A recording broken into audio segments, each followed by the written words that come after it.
Welcome to Animal Control Issues. I'm your host, Emmanuel Maciel. And on today's show, we're going to take a behind-the-scene look at one of the finest little zoos in the country.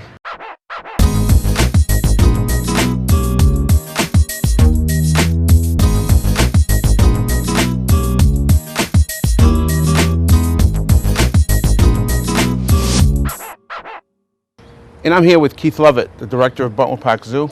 And Keith, tell us a little about what we're going to be seeing today, and tell us about the great stuff that goes on at the zoo every day. I know you have great staff and hardworking, and you really have to.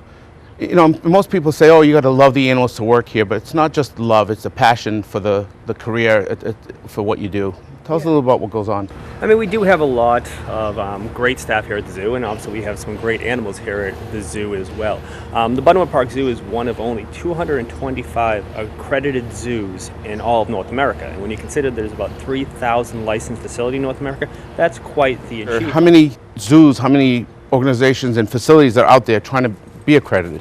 Yeah, there's less than 10% of the licensed zoo-type facilities in the country are accredited. 10%? Wow. We're accredited by the Association of Zoos and Aquariums, and it's a very rigorous process. We have to go look at every aspect of our operations. Obviously, animal and veterinary care are high in this. They look at our conservation, they look at our education, they look at our business operations. And to have that accreditation is actually quite impressive, and especially for a zoo, a small zoo in New Bedford, we're very proud of that fact. In this area, is there a lot of other zoos that are accredited? There's, truthfully, when you look at all of New England, and this is including zoos and aquariums, there's only about a half a dozen accredited institutions in that area. You have zoos like, Franklin Park Zoo and Roger Williams Park Zoo, New England Aquarium. Buttonwood Park Zoo is right in that same level of criteria. So we are recognized as one of the best zoos in the country. For our listeners at home, what does accredited mean? There are such rigorous standards. I mean, just the application alone to become accredited is usually a 600 or 700 page application. It basically looks at everything you do. One, you have to have the best, highest quality animal care. You have to have the best veterinary care. You have to be involved in conservation programs, not only locally in southeastern Massachusetts, but across the country and in many cases across the world. You have to have the highest level of education program. And with that, you have to have strong finances. They look at your finances, make sure, are you going to have the money, not now, but even 6 months from now, to feed your animals, 2 years from now. So it looks at every aspect of zoological operations, and we've met that standard, and we're very proud about it. And that's a lot of hard work from you all the way down to your staff, because it's a proud feeling. It must be a great feeling to when you get that letter that you were accredited again. And how many years has it been that the zoo's been accredited? The zoo is going on, this is our third cycle of accreditation. Accreditation is worth or lasts for about 5 years. So we just got reaccredited about 2 years ago. So we're basically about 12 years now that we have been accredited and recognized as one of the best small zoos in the country. When we are accredited, means we're on the same level with San Diego and Bronx and National Zoo, these major zoos. Now, we're not as big, we don't have as, obviously as much money as them, but we are meeting the same standards that they are meeting. And I am very proud to say that we have such a gem in the city.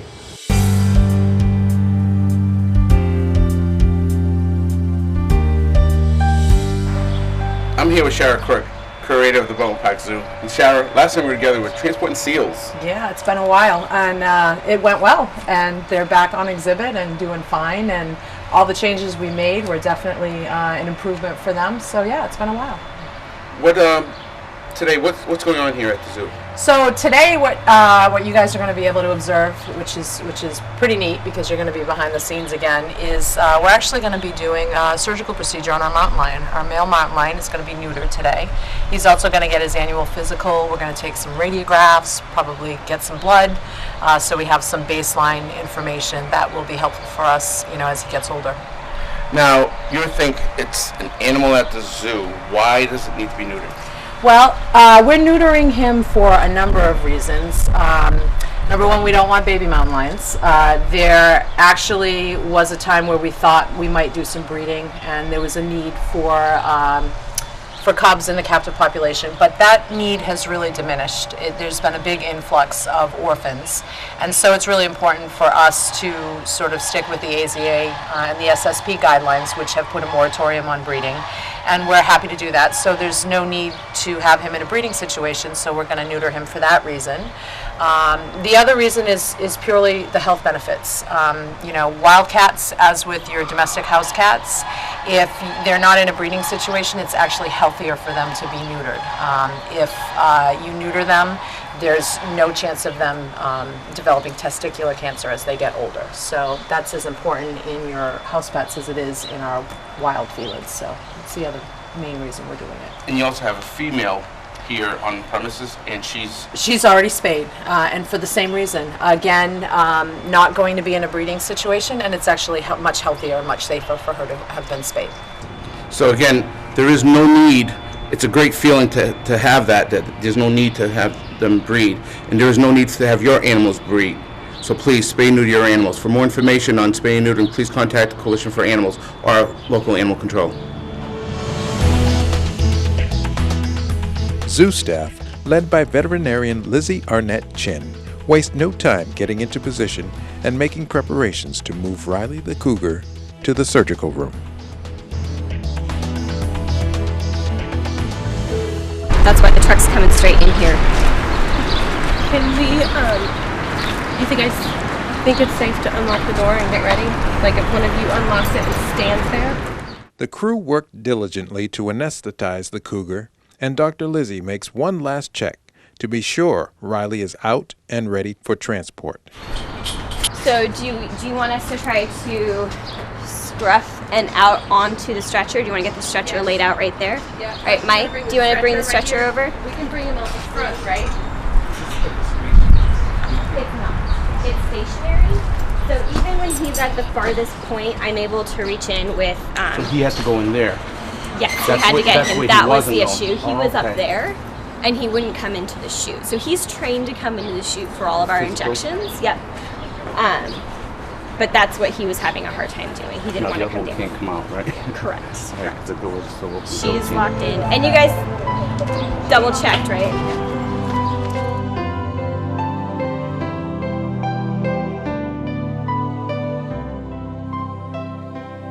In Massachusetts, cougars were eliminated when early settlers converted the forest habitat into farmland and reduced the population of prey, such as white-tailed deer, through hunting. You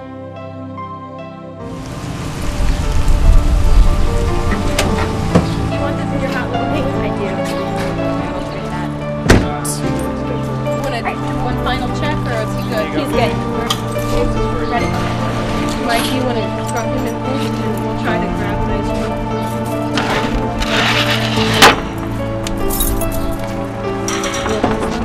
Okay. All right, pull towards you. I'll try to... We got some. You want me to open that one? Pause, Mike.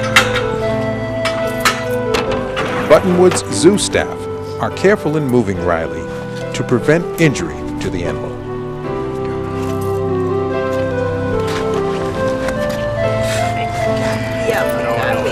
I don't want to do it. I got the tip. What did you hear?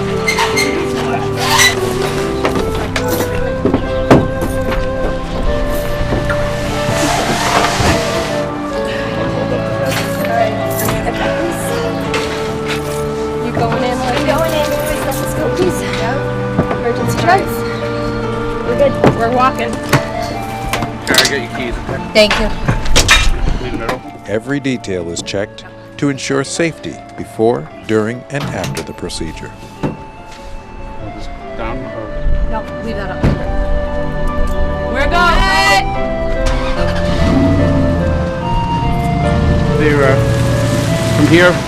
From here, we're going to go over to the clinic where the procedures will begin for the neuter.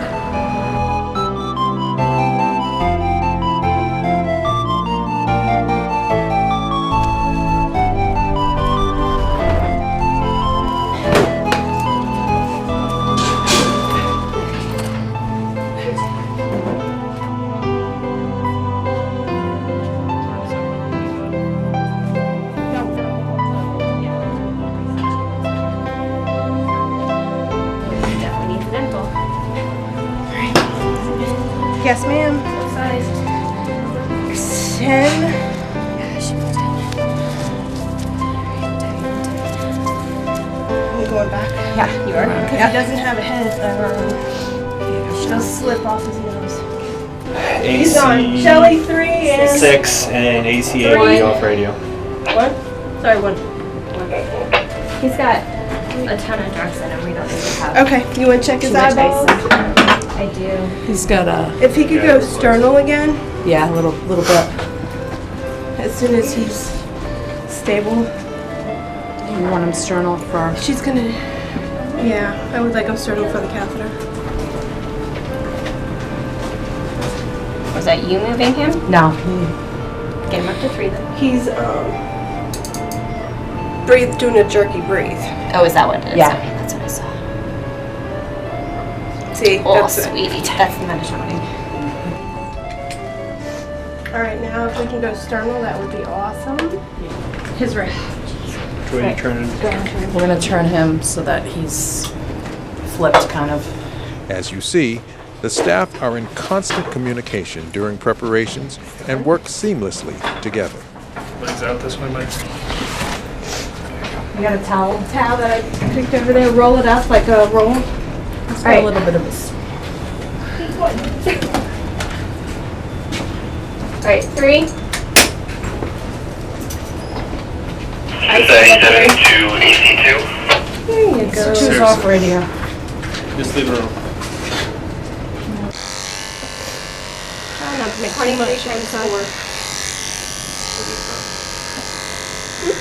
It sounds good, yeah.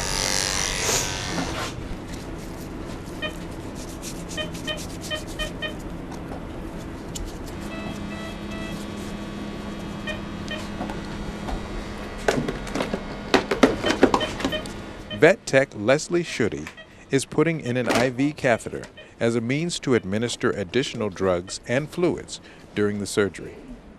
Very similar to what you'd see in a human patient.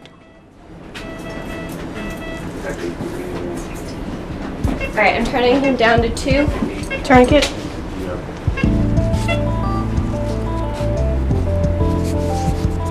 Two's gonna be our good. Yeah. Thank you, ma'am.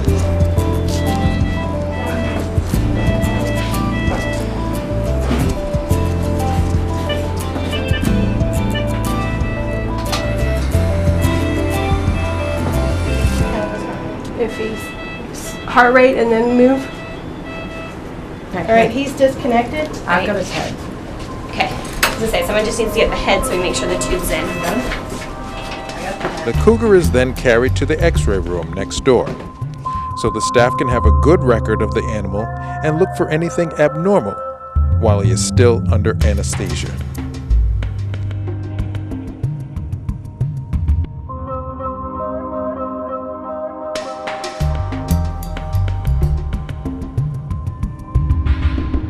I don't remember how far forward this will go.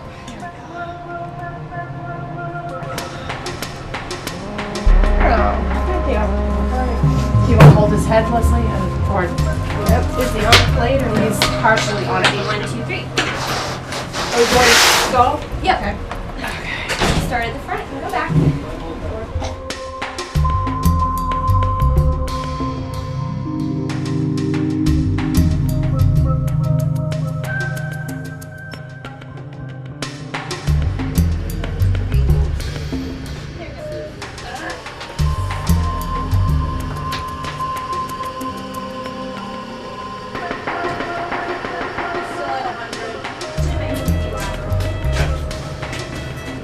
Oh no, he needs to be on his back.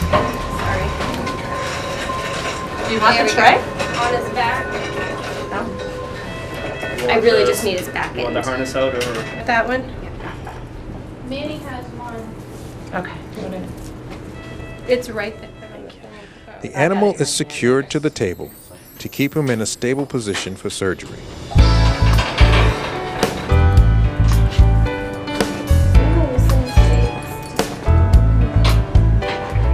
Alright, I'm okay with all the parameters so far, so I'm gonna do a change. You guys good? Yeah. Dr. Lizzie oversees all aspects of the preparations for surgery before changing into her scrubs. Kick in here in just a minute. Oh, buddy, you stink. He does.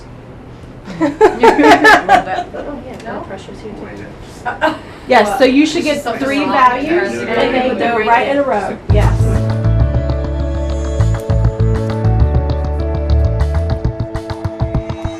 Question: how long do you have, like, for the animal to before it wakes up? That's all controlled. It's all controlled. So we have him on a gas anesthesia, which works out really well. So we can give him more and take it away.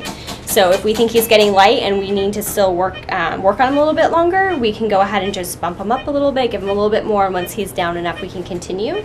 And once we start to get ready and we're not doing anything invasive, so with this we will be cutting his skin and it can be painful, so we always make sure he has a little bit more on board. And then once we're done with that, we can actually dial down our gas and then let him be at a lower plane because we're not doing anything invasive. So that's all controlled by our machine. That's why you're always checking for the heart and. Absolutely. So respirations. if you go ahead and cut them and you see an increase in their heart rate, they might be feeling a little bit. So we would then go ahead and give them a little bit more gas before we went any further with him. So the reason we were plucking the hair out as opposed to shaving it is the actual razor can cause irritation and then it bothers them more when they're recovering. So if we just pluck it, they seem to have much less issues with it and then they don't bother the surgical area afterwards. How many times do they go through like a yearly? Is it not like a yearly physical? Is it? Correct. We do it every 2 years here. It depends on the facility. Some places do it every year, some do it every 2, some do it every 3 years. I think I see something now. What we do need to make sure though is that they're available to get vaccines. So if we aren't able to do vaccines in the chute with just normal training, then they typically have to be knocked down or darted. So we do a lot of training here so that we don't have to dart them if possible.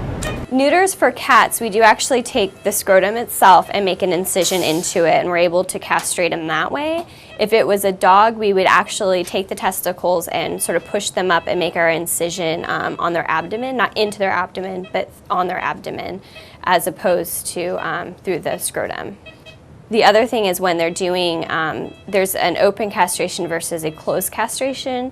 And the closed, you can really just take the testicle, tie it on itself, and you're fine. The open, you have to actually open up the tunic and get the testicle itself out and separate the vas deferens from the spermatocord. And so that is something I will have to be doing, most likely because of his size.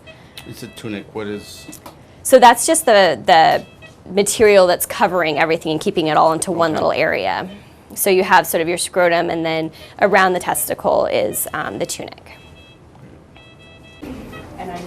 So the final prep before the surgery takes place while the surgeon's getting ready. So Leslie right now is cleaning the area really well.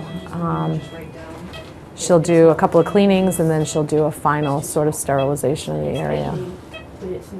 This type of surgery it's still surgery, but it's not as invasive as, say, a hysterectomy where you'd be going into the abdomen. So it's still really important to be really clean and as sterile as you can be, but you'll see when she does the surgery, especially with an animal like this, she's going to do something a little different at the end with how she closes it up.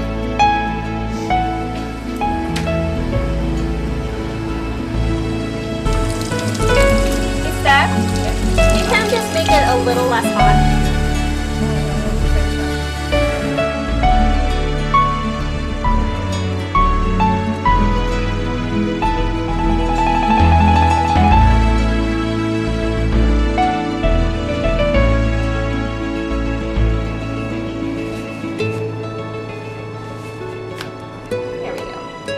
I'm gonna have you, whoever's not taking vitals, just step out until she gets all positioned.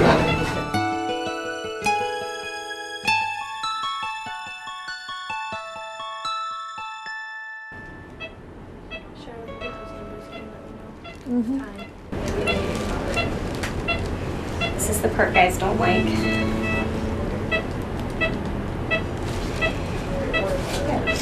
He dipped to 8, and now he's going back. Okay. What's he at now? 20. He's at 20. He's fine. Respirations are 20? Yes. So right now I'm just digitally breaking down some of the fascia that's holding it all together.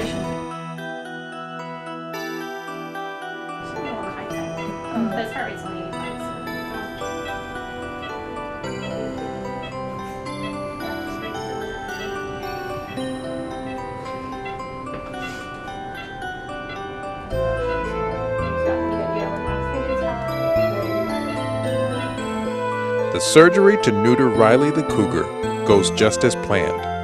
There are no complications and is performed in a matter of minutes. That's not better too. No, this is tartar. This is all outside tartar that I Whoa. ate for respiration. Right now, what she's doing is she's stripping back all the tissue that's surrounding it's the technical term, vas deferens. Tunic. Oh, around, yes, around the vas deferens. It's the tunic that I'm separating out, fascia. So after you neuter him, if it's just a regular cat, we don't always even put glue or anything on it because the skin actually sort of folds in on itself and helps out anyways. Just because we can't get hands on this guy, if something does happen, we're just going to add a little bit of tissue glue just to seal up the incision. How big is an incision on something like this? Just a small? Little, okay. And then you just force a little, Yes. test the out. Yep. Yeah, so basically I just cut large enough to get the, Is that was you. Okay. What? Now then, we're good. It was me pushing.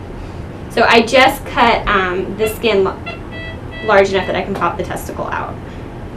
So it's as small as possible.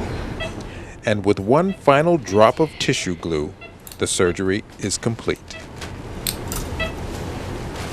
Please do not try this at home.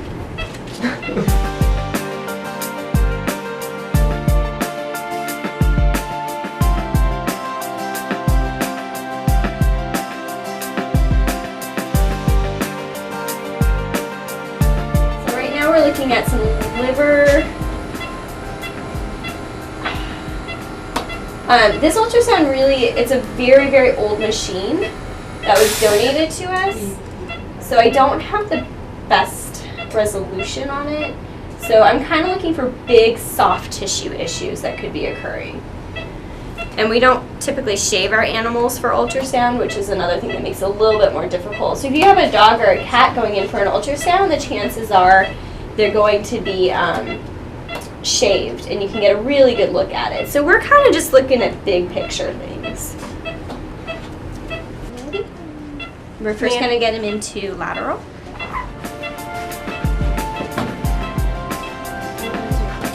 Thank you.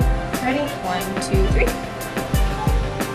Okay, Annie, I don't have his back. Let me reach.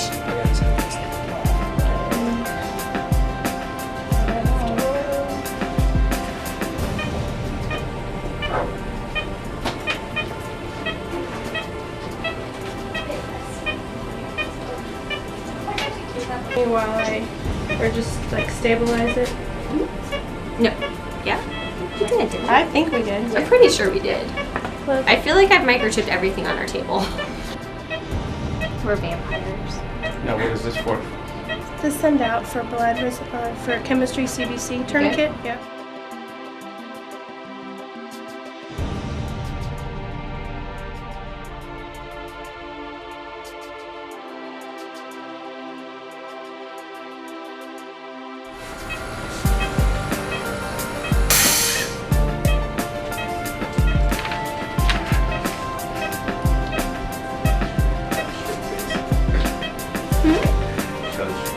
We can get more. Yeah, let's do that. Alright. What are you doing? We're gonna get more blood to run it Well, you know, we'll in-house try the test. tail. See? This is all tartar coming off. Katie, you got the alcohol bottle on the towel. Come on, dude. Give me a reading. Tree for you and I.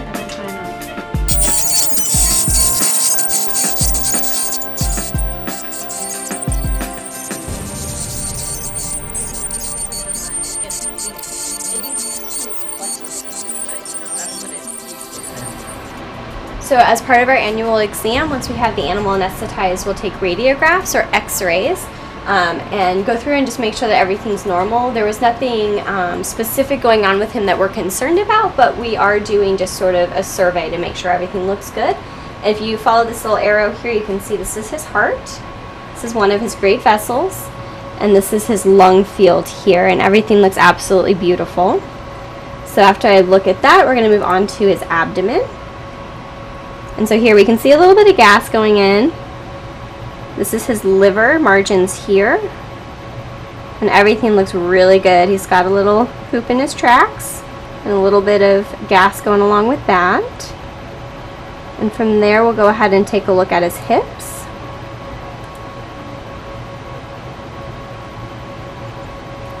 And here are his testicles, which we took this before we went ahead and neutered him, so you can still see that.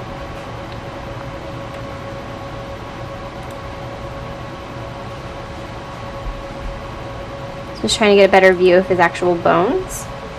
So here are his femurs, or his leg bones, and this is his hip up here. So with this And this is information, his tail. with this information, Doc, you can actually, if there was ever an injury, you can go back to these x-rays and look and compare them to, or if he was limping, you can go back. Yes. Yeah, absolutely. So part of our survey is not just to make sure there isn't anything that we're missing, because he is a wild animal, so there are things that he could potentially be hiding from us. But it's also that way if later on in the future something happens with him, we have something to go back to when he was normal, that we can say, okay, this is a significant change from what he used to have.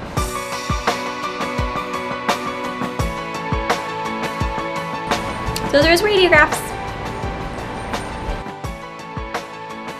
We're about a little over 2.5 weeks after his procedure, his neuter, and he's been doing really great. So when he left the operating room, we were able to recover him from anesthesia in his own stall with lots of bedding, so he was able to wake up comfortably, and he was awake within 15 minutes of us getting him into his enclosure. And by the end of the day, he was doing well enough to even get a little bit of his dinner. And then the next day he went back to his regular eating routine and his regular training with his keepers. And at 2.5 weeks, he's showing absolutely no signs of discomfort. He's been doing really great since he recovered. He's actually already participating in training with one of his keepers, Stephanie, and doing a great job. He loves his fish, so he's recovering great, and he's been interacting with his enclosure mate, Nikki, and doing just what he normally does and showing absolutely no effects. And actually the cat whisperer right now is feeding him some fish and getting him to stand up and do paw and do some other maintenance things that we ask them to train their animals to do, so he can present his paws, so we can look at the bottom, make sure that everything's nice and clean.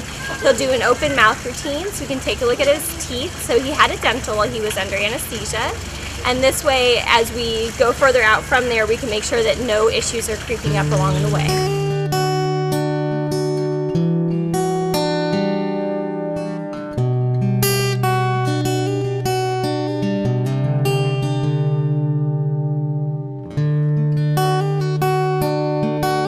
Once again, thank you for watching the show.